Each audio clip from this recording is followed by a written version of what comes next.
And welcome to the witnesses. I think it is perhaps somewhat remarkable, as you note, the changes that we have seen in just a few years. It was maybe 5 or 6 years ago that we were fearing that LNG imports would be necessary at a pretty large scale to meet our domestic demands. I was eager to avoid that for obvious energy security reasons and believed that there would be a greater need for Alaska's natural gas in the lower 48. The market and really the technology seems to be telling us something very different now.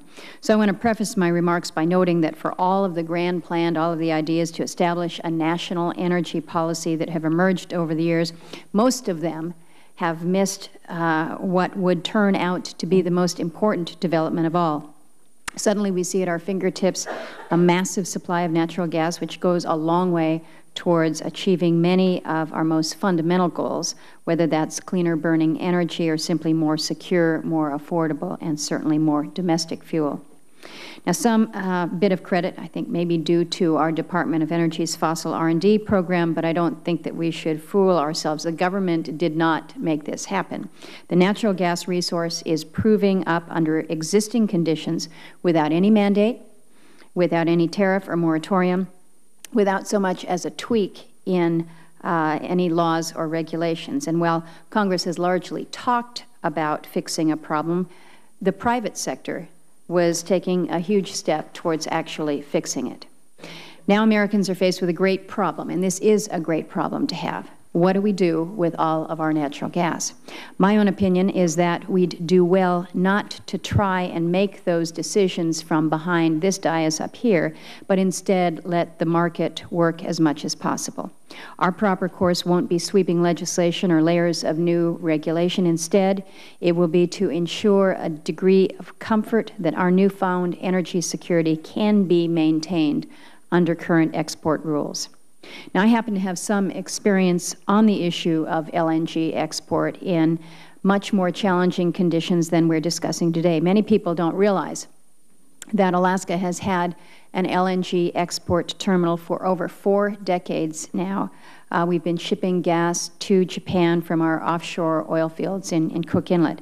And in the past several Congresses, I've supported renewal of that export license, even though the local conditions were somewhat challenging, both in terms of price and supply.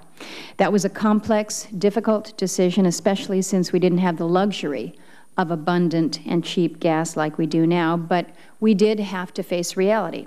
The option of exporting LNG served as an incentive for producers in Alaska to keep those supplies coming, especially when local demand was not high enough to merit strong production there in Cook Inlet. Instead, what helped keep production flowing was the decision to ensure that companies could sell their excess supply to the always hungry Asian markets. From experience, we should know that we can't expect producers to go out and find natural gas that they cannot, on occasion, expect to sell it to high bidders. That's generally why the industry developed in the first place. That's why the technology has arrived here today. I've stated publicly and very clearly that there is a federal interest in our rigorous process for making a determination that exports be in the public interest. Law currently provides that all export licenses be reviewed on a case-by-case basis, and there are no calls to repeal those requirements, even though we're in an environment of very low prices and abundant supply, and I wouldn't support or encourage such a proposal.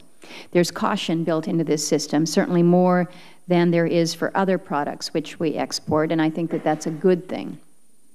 I'm going to close by suggesting that we would perhaps sleep better at night, I'd hope, if we knew that our nation was again an energy exporter and with a sufficient supply to comfortably remain an exporter while still doing productive things with plenty of our own supply here at home. Think of the good that we could do.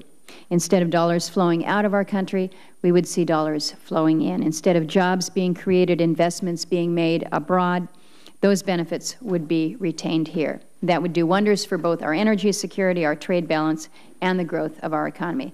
Mr. Chairman, I appreciate the fact that we are considering these issues today and look forward to the testimony from both panels.